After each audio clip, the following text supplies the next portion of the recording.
நேற்று வேலைக்கு வரலன்னு சொல்லிட்டு வீட்டில் அவ்வளோ வேலை பார்த்துருக்கா இவ. நைட்டு வந்து பார்க்குறேன் கையெல்லாம் கொப்பளம் கொப்பளமா புண்ணா இருந்துச்சு. ஐயோ, அம்மியில கார சட்னி வேற அரைச்சிருக்கீங்க. எவ்வளவு எரிச்சலா இருந்திருக்கும். ஏன் அண்ணி, எதுக்கு எல்லா வேலையும் இழுத்து போட்டு செய்றீங்க? இவ தன்னாலெல்லாம் வேலையை இழுத்து போட்டு செஞ்சிருக்க மாட்டா. யாரோ சொல்லிருக்காங்க, இவளும் செஞ்சிருக்கா.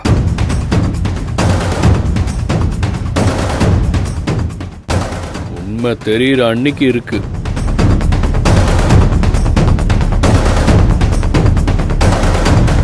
அதெல்லாம் ஒண்ணும் இல்லைங்க. யாழினி, சும்மா சின்ன காயந்தே பாரு, காயெல்லாம் சரியாயிருச்சுல. ஏன் இப்ப காட்ட மாட்ட? நைட்டு போட்டு விட்ட மருந்து நல்ல பவர்ஃபுல்லான மருந்துன்னு நினைக்கிறேன். அதான் இவ்வளவு சீக்கிரம் ஆறி போச்சு. இல்லங்க, மருந்தோட பவர் மட்டும் இல்ல, மருந்து போட்டவங்களோட கையோட பவரும்.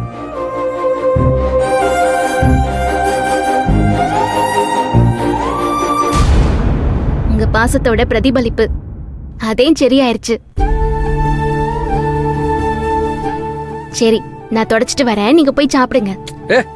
சொல்லிக்கிட்டே இருக்கேன், திரும்பவும் வேலை செய்ய ஆரம்பிக்கிற. இல்லங்க, ஆரம்பிச்ச வேலையை மட்டும் முடிச்சிட்டு வந்துடுறேன்.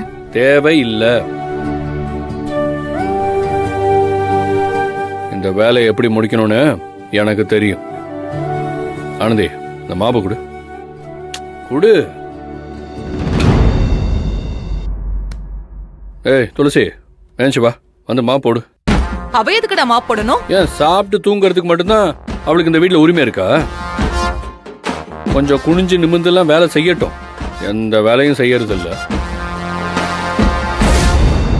என்னண்ணா இப்படி சொல்ற?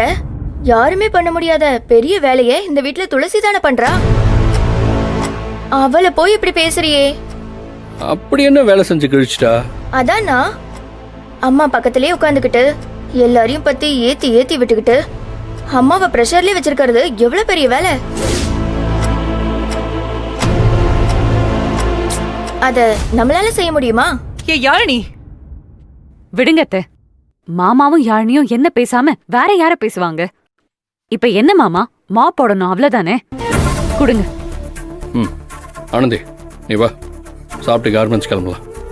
ஏன் மாமா கார்மெண்ட்ஸ்னு ஆனந்திய கஷ்டப்படுத்துறீங்க? அவதான் கூட 2 நாள் இருந்து ரெஸ்ட் எடுக்கட்டுமே. நேத்து அவ எடுத்த ரெஸ்ட்டுக்கு எனக்கு இன்னும் விட தெரியல. என்னைக்கா இருந்தாலும் தெரியாமலா போகுது, அன்னைக்கு இருக்கு. உனக்கு கொடுத்த வேலையை மட்டும் நீ பார்த்தா போதும். என் பொண்டாட்டியை எங்க எப்ப கூட்டிட்டு போகணும், எப்ப அவளை ரெஸ்ட் எடுக்க வைக்கணும்னு எனக்கு தெரியும். நீ எனக்கு டைம் டேபிள்லாம் போட தேவையில்ல, புரியுதா? ஆனந்தி வா, யாழினி வா, எங்க வா.